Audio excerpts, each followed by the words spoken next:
एक समय की बात है, चंदनपुर नाम के एक गांव में एक प्रसिद्ध तालाब हुआ करता था, जहां जादुई जल परी रहा करती थी और वो लोगों को जादुई शक्तियां दिया करती थी। ऐसा गांव वालों का मानना था। गांव में दो बाबा रहा करते थे, जिन्हें जादुई जल परी ने शक्तियां दी थी और वो शक्तियां थी कि वो पानी पर चल सकते थे। और अक्सर ही लोग उन दोनों बाबाओं की इन शक्तियों को देखने तालाब पर इकट्ठा हुआ करते थे और उन दोनों बाबाओं की प्रशंसा के साथ साथ उन्हें बहुत सारा दान भी दिया करते थे, क्योंकि उन्हें लगता था कि वो दोनों बाबा इस दान से गरीबों का भला करते हैं। धीरे धीरे समय बीत रहा था। एक दिन रमन नाम का एक व्यक्ति उन दोनों बाबाओं के पास आता है और उनसे कहता है, आप दोनों बाबा मेरा सशक्त नमन स्वीकार करिए। आओ बच्चा, बताओ यहाँ कैसे आना हुआ।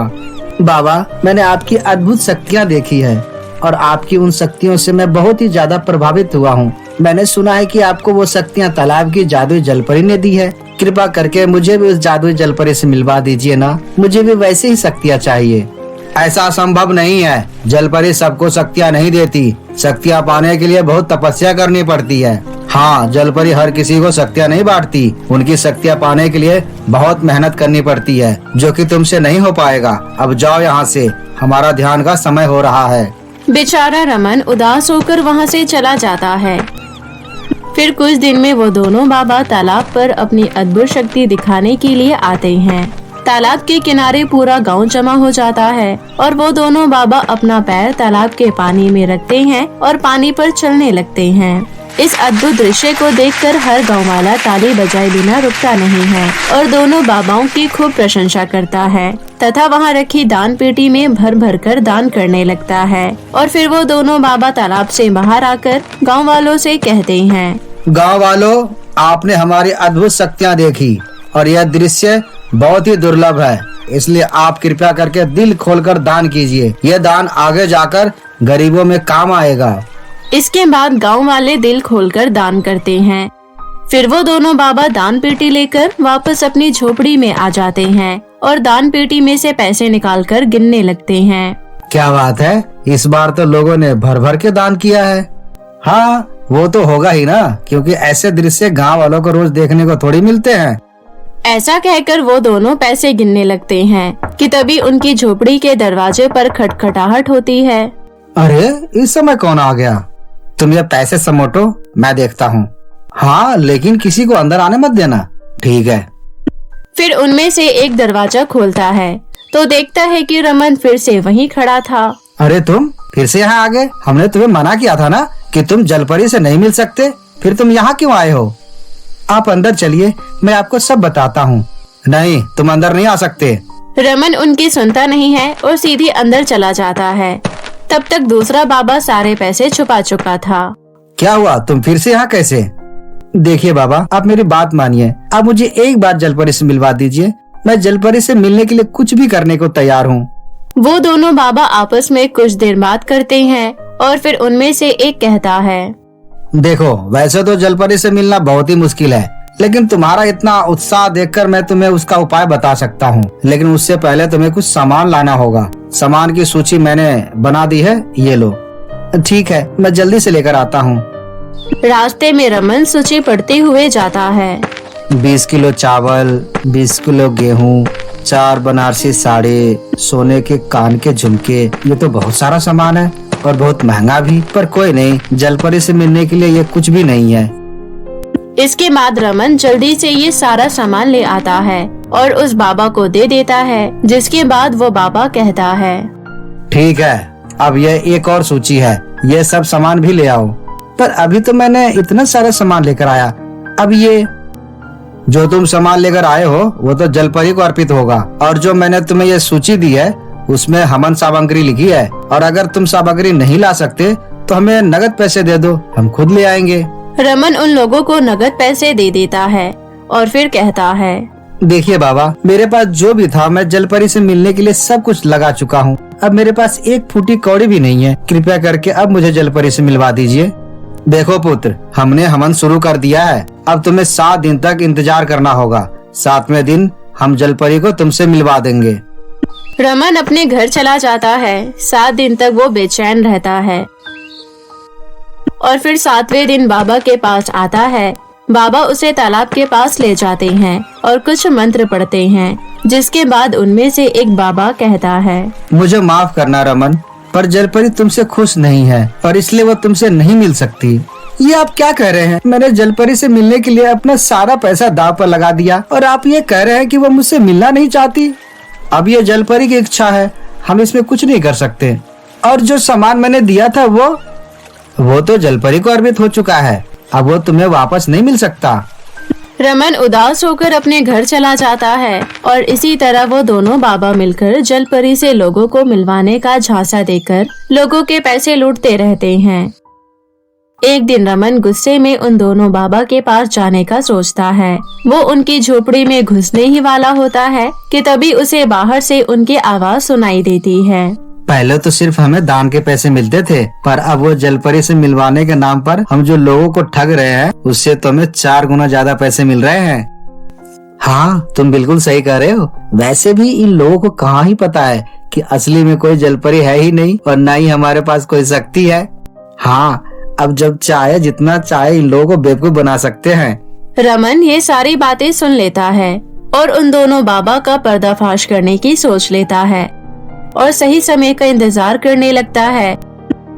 फिर वो दोनों बाबा फिर से अपनी शक्तियाँ दिखाने के लिए गांव वालों को तालाब के पास इकट्ठा करते हैं। सारा गांव वहाँ इकट्ठा होता है और फिर वो दोनों बाबा वहाँ आते हैं। लोग उनकी जय जयकार करने लगते हैं। फिर वो दोनों जैसे ही उस तालाब में चलकर दिखाने वाले होते हैं कि तभी वहाँ पर रमन आ जाता है और कहता है, अगर तुम दोनों बाबा में इतनी शक्ति है कि तुम पानी में चल सकते हो, इस वाले तालाब में नहीं बल्कि इसके साथ वाले जंगल के तालाब में चलकर दिखाओ। तभी एक गांव वाला कहता है, अरे रमन, ये तू कैसी बातें कर रहा है और तुझे तमीज नहीं है क्या ऐसे बात करते हुए बाबा से? क्यों, तुम्हारे बाबा के पास शक्तियाँ है ना, तो फिर वो डर क्यों रहे हैं?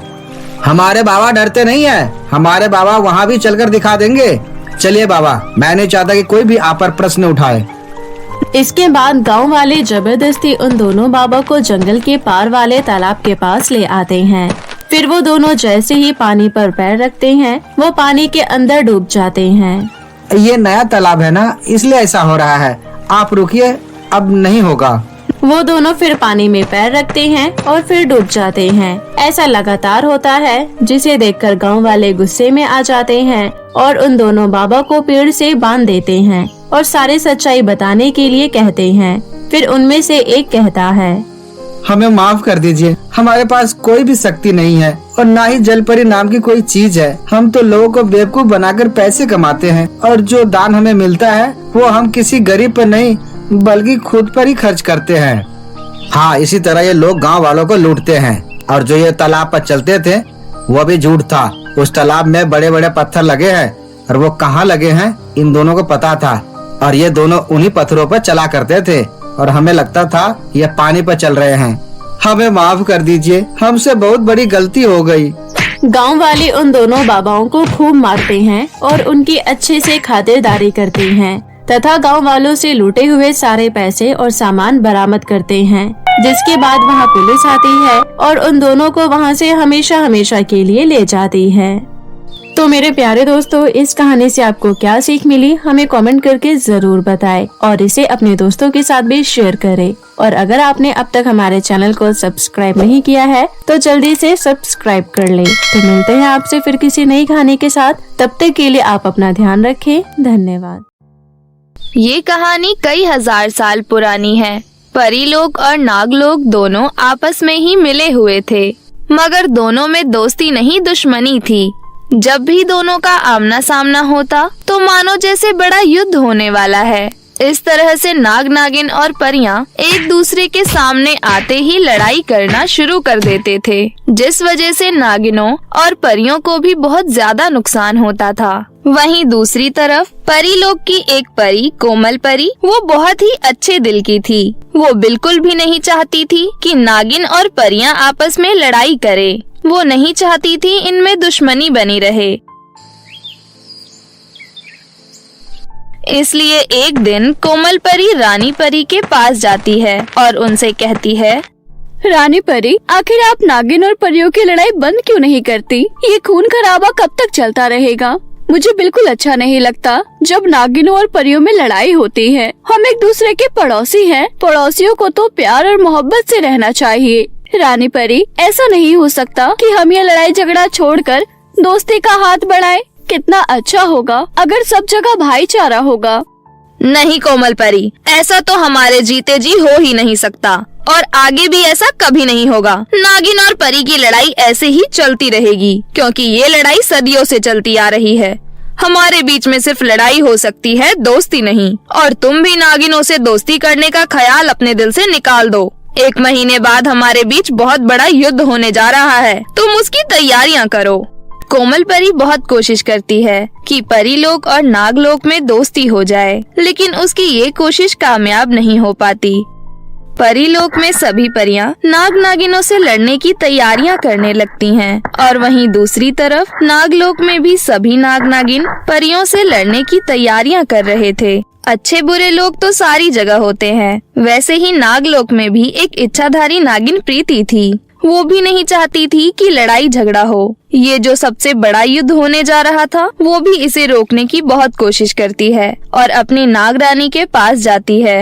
नाग रानी, मुझे क्षमा कर दीजिए। छोटा मुंह बड़ी बात। आखिर युद्ध करने से हमें क्या ही हासिल होगा? इस युद्ध में ना जाने कितने नाग नागिन और मर जाएंगे, कितने ज्यादा जख्मी हो जाएंगे। ये खून खराबा करना जरूरी है क्या? आप ठंडे दिमाग से सोचिए, इस युद्ध को टाल दीजिए। छोटी मोटी लड़ाई होती थी, उसमें भी कितना नुकसान हुआ था। ये तो बड़ा युद्ध है, पता नहीं कौन सी सुनामी लेकर आएगा। नहीं प्रीति नागिन, ऐसा तो हो ही नहीं सकता कि हम इस युद्ध को ना होने दे। ये तो होकर ही रहेगा।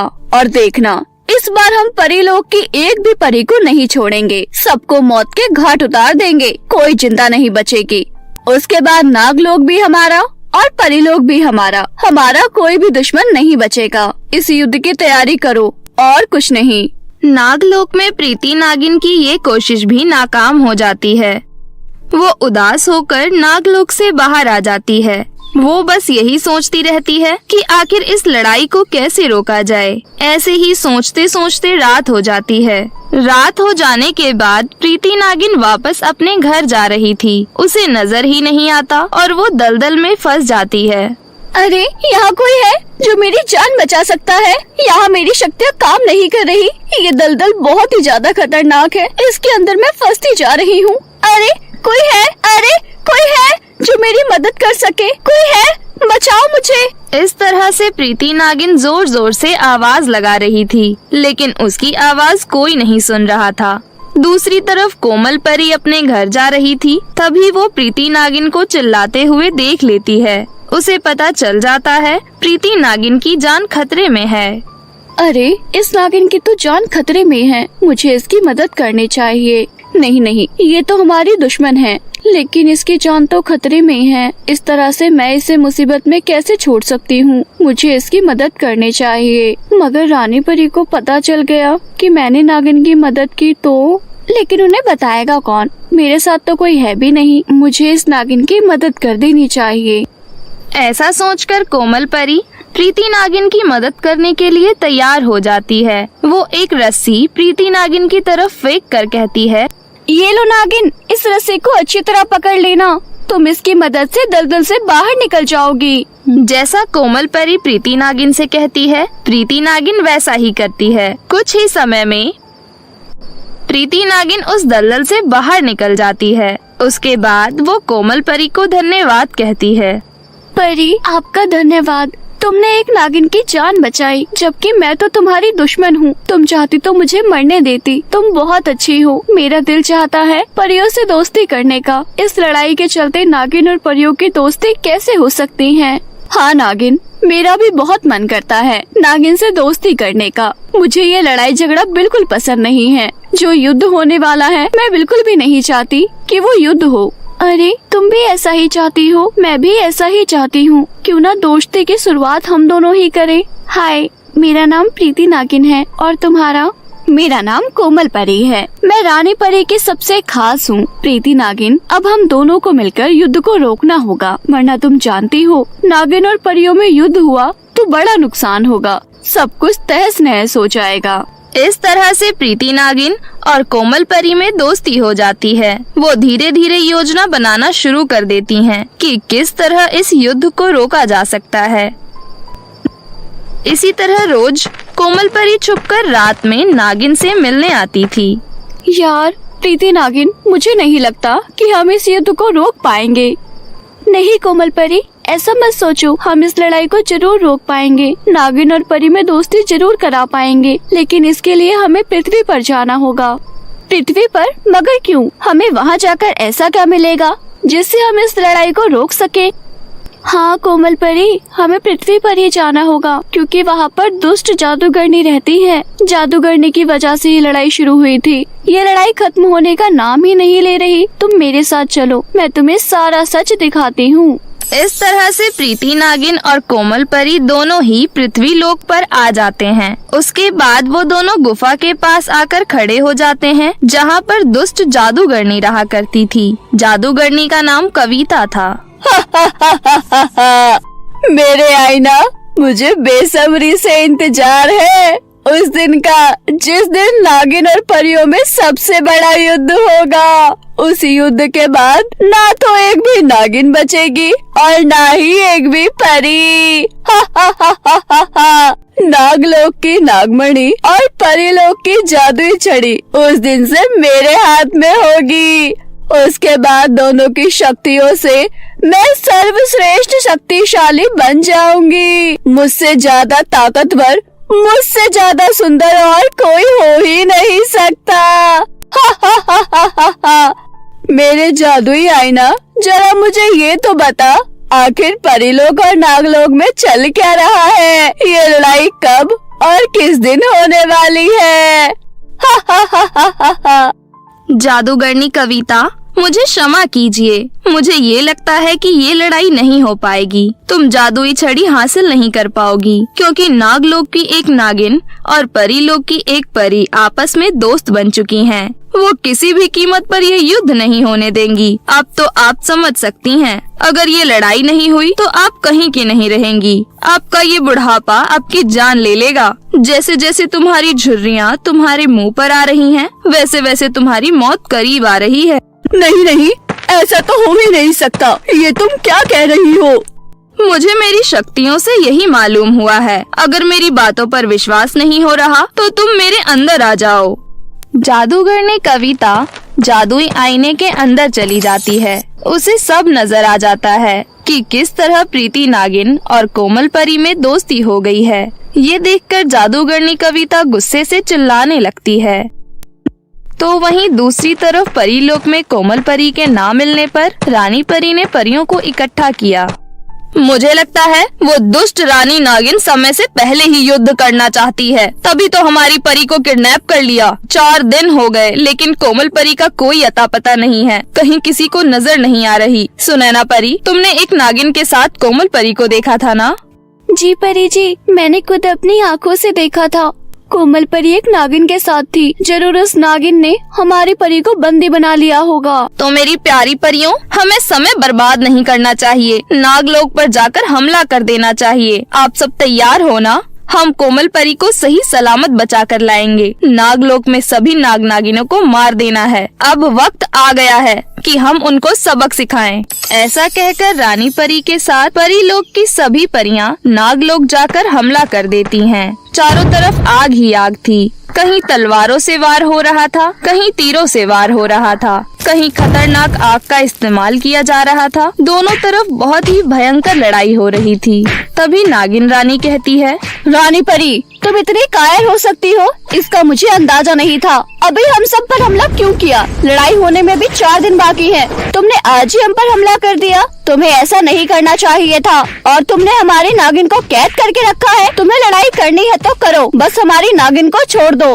वाह वाह नागरानी, तुम्हारी कोशिश बहुत अच्छी थी मुझे भटकाने की। देखो, अगर तुम चाहती हो तुम सबको आसान मौत दी जाए तो चुपचाप कोमल परी को हमारे हवाले कर दो, जिसे तुमने बंदी बनाकर रखा हुआ है, वरना तुम सब नाग नागिनों की मौत बहुत दर्दनाक होगी। क्या बकवास कर रही हो तुम? मैं कभी पीछे से वार नहीं करती, हमेशा सामने से ही वार करती हूँ। मैंने तुम्हारी परिवारी को कैद नहीं किया है, बल्कि हमारी एक नागिन 4 दिन से गायब है। मैं तुम्हारे पास ही आने वाली थी, लेकिन उससे पहले ही हमारे नागलोक पर तुमने हमला कर दिया। देखो, अभी भी पीछे हट जाओ, वरना तुम इच्छाधारी नागिनों की शक्तियाँ नहीं जानती, तुमसे ज्यादा शक्तिशाली होती है। ना तो रानी परी पीछे हटती है, ना ही नाग रानी पीछे हटती है। दोनों के बीच में लड़ाई शुरू हो जाती है। वहीं दूसरी तरफ जादूगरनी कविता ने कोमल परी और प्रीति नागिन को कैद कर लिया था। तुम्हें क्या लगा था अगर तुम दोनों में दोस्ती हो जाएगी तो क्या तुम युद्ध रोक पाओगी? नहीं नहीं, ऐसा नहीं हो पाएगा। उन दोनों में लड़ाई तो होकर ही रहेगी, एक दूसरे का सर्वनाश कर देंगे वो लोग, और इसका फायदा होगा सिर्फ और सिर्फ मुझे। 4 दिन बाद मैं तुम दोनों को भी खत्म कर दूंगी, इसलिए तुम 4 दिन तक इसी जगह जिंदा रहो, मेरी कैद में। कोमल परी, डरने की बात नहीं है, तुम्हें पता है ना हमें क्या करना है? आज ही जादुई आईने को हमें साथ लेकर जाना होगा, ताकि हम रानी नागिन को और रानी परी को सच्चाई दिखा सके। उन्हें पता चल सके कि नागिनों और परियों में लड़ाई कौन करवाता आ रहा है, किसका फायदा है इसमें। दुष्ट जादूगरनी को लगता है कि इसने हमें कैद किया है, लेकिन इसे क्या पता हम उसकी कैद में आए हैं ताकि हम जादुई आईना चुरा सके। प्रीति नागिन और कोमल परी बस एक मौके की तलाश में थी कि किस तरह जादुई आईने को चुराकर रफू चक्कर हो जाएं। जिस मौके का दोनों को इंतजार था वो मौका मिल गया था। आखिर कुछ समय बाद जादूगरनी की आंख लग गई। तभी दोनों इस मौके का फायदा उठाती हैं और दोनों चुपके से उसका जादुई आईना चुराकर वहां से भाग निकल जाती हैं। प्रीति नागिन नागलोक जाकर देखती है तो दोनों के बीच लड़ाई हो रही थी। तभी कोमल परी कहती है, बस बहुत हुआ, लड़ाई बंद करो रानी परी। मुझे किसी ने किडनैप नहीं किया, मैं खुद ही प्रीति नागिन के साथ पृथ्वी लोक पर गई थी ताकि मैं आपकी आंखें खोल सकूं कि इस लड़ाई में हमारा फायदा नहीं, उस दुष्ट जादूगरनी कविता का फायदा है। नागरानी, मुझे भी किसी ने किडनैप नहीं किया था, हम दोनों की दोस्ती तो बहुत पहले ही हो चुकी थी। हम आपकी भी आंखें खोलना चाहते थे। इस लड़ाई झगड़े से कुछ नहीं होगा, बल्कि इतने सालों से लड़ाई होती आ रही है, इसके पीछे दुष्ट जादूगरनी कविता है। वो जादूगरनी हमारी नागमणि और परीलोक की जादुई छड़ी लेकर सबसे ज्यादा शक्तिशाली जादूगरनी बन जाएगी। वो जवान और सुंदर भी हो जाएगी। अगर आपको हमारी बात पर विश्वास नहीं हो रहा तो ये रहा उसका जादुई आईना, इसमें आपको सच्चाई नजर आ जाएगी। ऐसा कहकर प्रीति नागिन और कोमल परी रानी परी और रानी नागिन को जादुई आईना दिखाती हैं, जिसके अंदर दोनों को सच्चाई दिख जाती है कि किस तरह जादूगरनी कविता हमेशा से दोनों के बीच लड़ाई करवाती आ रही है। ये बड़ा युद्ध भी वही करवाना चाहती थी। दोनों सच्चाई देखकर हक्की बक्की रह जाती हैं। तभी वहाँ पर जादूगरनी कविता अपने कुछ साथियों के साथ आ जाती है।